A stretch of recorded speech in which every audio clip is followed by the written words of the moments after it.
Et salut tout le monde, c'est Matt, on se retrouve dans un bain de sang, hein, sur les cryptos, on va pas se mentir. Je pense que très peu de personnes, même personne ne s'attendait à un tel move. La semaine dernière, j'avais moi-même évoqué la possibilité, bien que ce n'était pas le scénario que je préférais, ce que j'envisageais le plus, de break ça pour faire FOMO les gens en short, pour faire paniquer les gens. Je pensais pas qu'on irait aussi bas, aussi vite en tout cas, parce que je crois qu'on a vécu quelque chose d'historique sur Bitcoin. On a perdu 40% en un jour, il me semble. Ouais, 40%. Historique, hein, je crois qu'on n'a jamais fait ça, donc assez impressionnant. Toutefois, c'est un peu tard pour short, hein. Je vois sur Discord des gens qui s'amènent là, qui demandent comment est-ce qu'on short en margin alors qu'ils ne connaissent rien au margin et ils ne savent même pas ce qu'est le margin, comment faire et tout, et ils veulent short. Short, ça c'est quand même, bref, moi je trouve ça extrêmement con. On va en parler un petit peu plus tard pourquoi. On va regarder les alts aussi bien sûr, surtout les paires Bitcoin, je martèle ce truc là, mais vraiment ce que je vois sur les paires en Bitcoin, ça me fait dire que on a peut-être notre plus bas sur les alts. En Bitcoin bien sûr, parce qu'en USDT elles ont pris tarif, hein, les alts elles ont pris comme Bitcoin, moins 40, 50, 60% même pour certaines. Donc forcément ça pique. Bref. Sur le weekly, qu'est-ce qu'on voit? Alors, c'est très tôt hein, pour dire d'acheter, mais on a une double divergence qui est en train de se former. Elle sera confirmée uniquement ici, bien sûr, donc sur mon MACD. On aimerait voir aussi, évidemment, pendant que ça remonte ici, on veut voir quelque chose comme ça, qui break, on va voir un W, une structure, quelque chose qui nous dit que, voilà, quelque chose qui appuie notre divergence. Mais là où je voulais en venir, c'est, je sais pas si vous vous souvenez, lors des premières vidéos que j'ai faites sur la baleine, ça devait peut-être même être dans les 3-4 premières je pense, j'avais tracé ce volume profile du bas ici, donc de 3200 au top ici à 13 000, 14 000 là. J'avais parlé de ce trou ici qui pouvait être amené à être comblé. C'est ce qu'on a fait finalement, je n'y croyais peu, mais je l'avais quand même sous les yeux. Donc on est venu combler ce trou là, qui est ici en vert. Également support ici de notre W. Je crois qu'on est venu tag en plus pile le POC ici en violet. Donc le POC, hein, je rappelle, c'est le prix où il y a eu le plus de transactions. Donc dans ce mouvement là, c'est là où il y a eu le plus de thunes et ça agit souvent comme un aimant, je le répète. Et encore une fois, on est venu chercher notre POC ici. Donc très précis, vraiment, on voit sur le curseur, ça tombe vraiment pile dessus. Donc assez impressionnant là-dessus. Que dire d'autre? Donc on a une double divergence, mais c'est bien trop tôt, elle sera confirmée. Il va falloir plusieurs mois, je pense, avant qu'elle se confirme. A priori. Donc pour le weekly, je pense qu'on est bon. Ah oui, si. Donc ce qui serait bien, c'est qu'aujourd'hui, donc vu qu'on est dimanche, c'est qu'on close à l'intérieur de la reload zone ici, donc à 5400. On a également notre MA200, je pense que Tilt va en parler. Donc la MA200, ça serait bien aussi qu'on close, c'est pareil, c'est dans la reload zone, qu'on close un petit peu au-dessus à 5400, 5500. Ça serait bon signe quand même, ça serait plutôt sympathique. Bref, on va passer sur le daily maintenant. J'avais parlé donc de cette reload zone, on avait ici, je l'ai enlevé, mais on avait, il me semble, ici, notre bas de range, de volume profile, notre borne basse. On a réagi dans un premier temps pile poil pour prendre des profils, c'était parfait. Et derrière, on a tout dézingué. On avait une div haussière potentielle, mais qu'on n'a pas confirmé ici. Parce que l'indicateur n'est pas revenu chercher le 35 ici. Donc ce n'était pas un signal. Je vais enlever tout ça d'ailleurs maintenant. Hop. Donc pour l'instant, pas grand chose à faire. Hein. Le mieux, vendre ici pour moi c'est trop tard. Si vous n'avez pas vendu avant. Short ici c'est très con parce que on va le voir ici. Hop. Le funding sur BitMEX, il est dans le négatif, les gens shortent en masse, ça short. C'est très rare de voir un funding négatif sur BitMEX, donc c'est les données de BitMEX. Tout simplement parce que les gens achètent et ne shortent que très peu, et globalement quand on a un funding négatif, ça signe notre bottom. Ici on voit qu'il y avait un petit peu de rouge, et c'était notre bottom, hein. Si on va zoomer un peu. Hop. On voit ici les gens shortaient.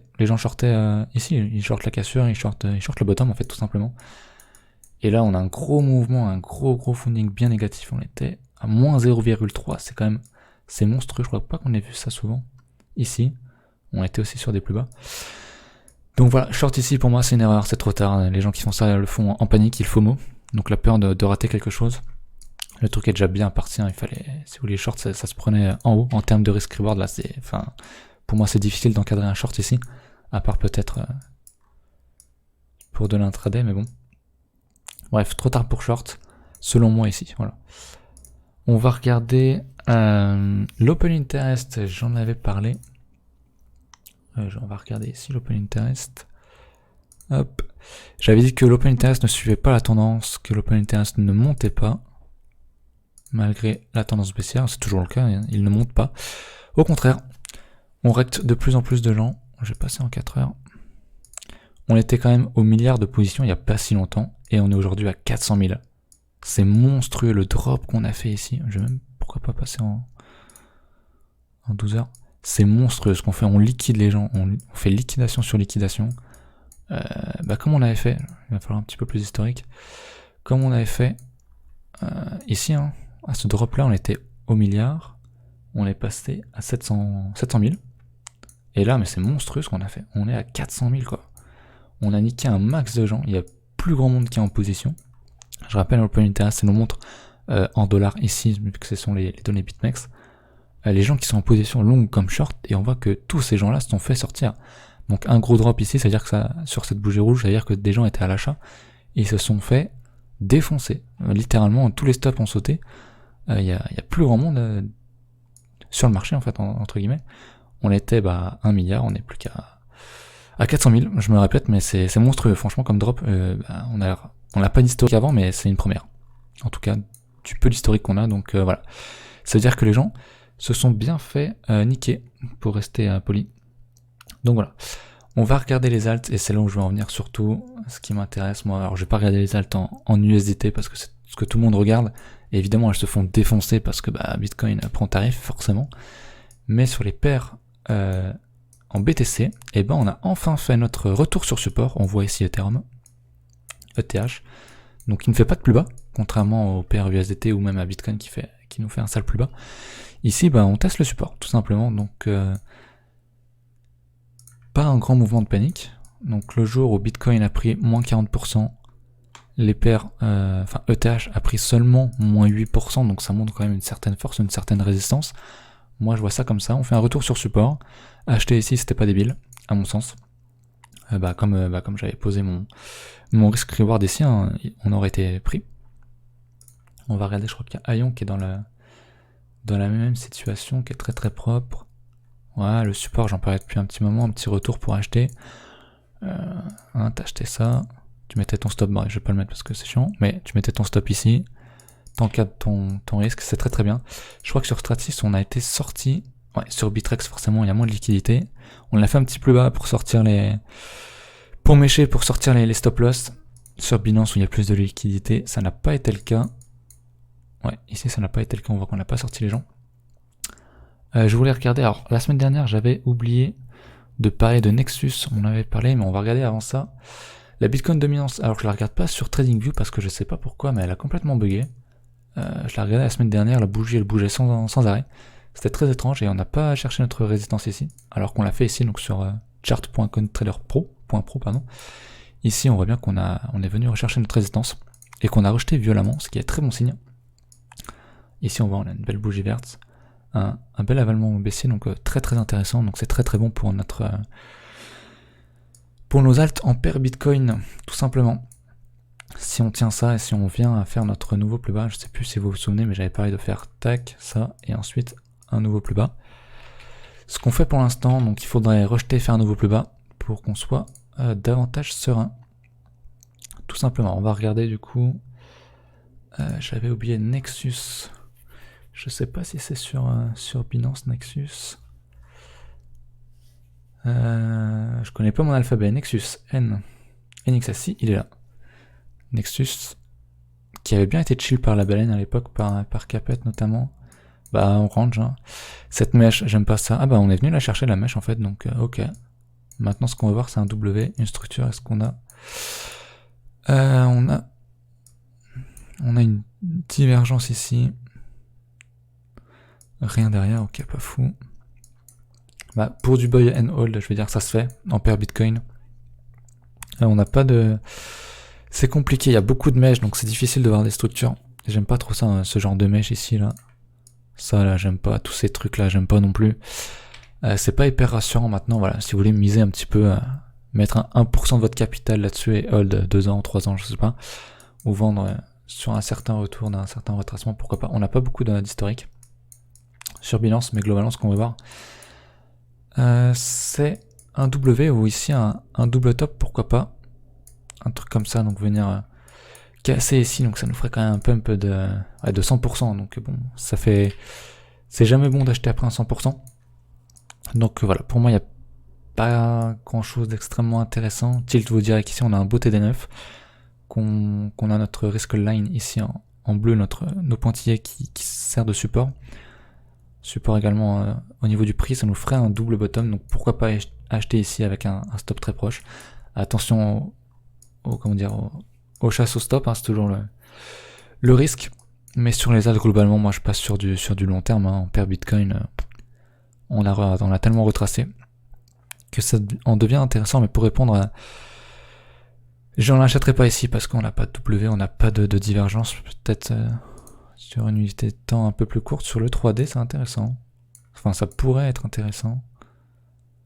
Ouais, on fait une divergence ici. Elle est petite.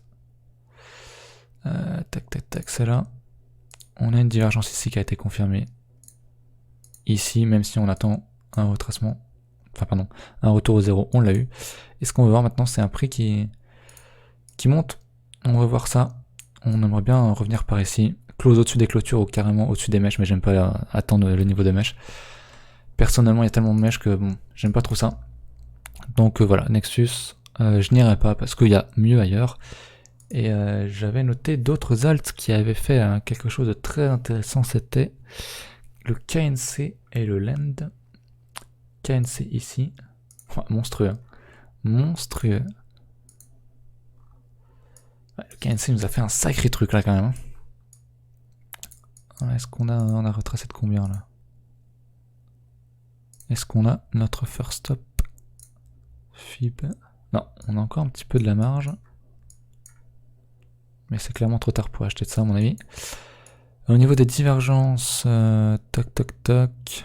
Ouais, on avait une mini divergence ici, hein, mais vraiment mini.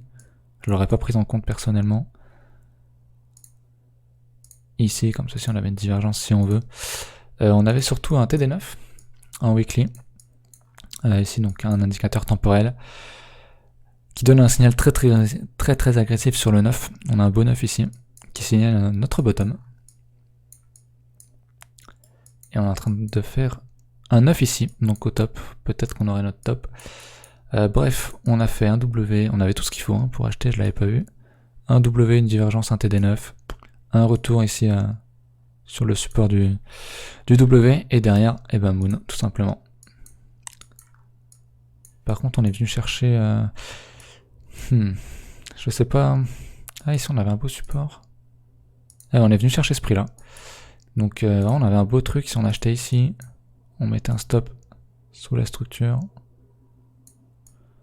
On venait chercher cette zone-là, ça nous a un 6, pardon, un 6 de risk reward.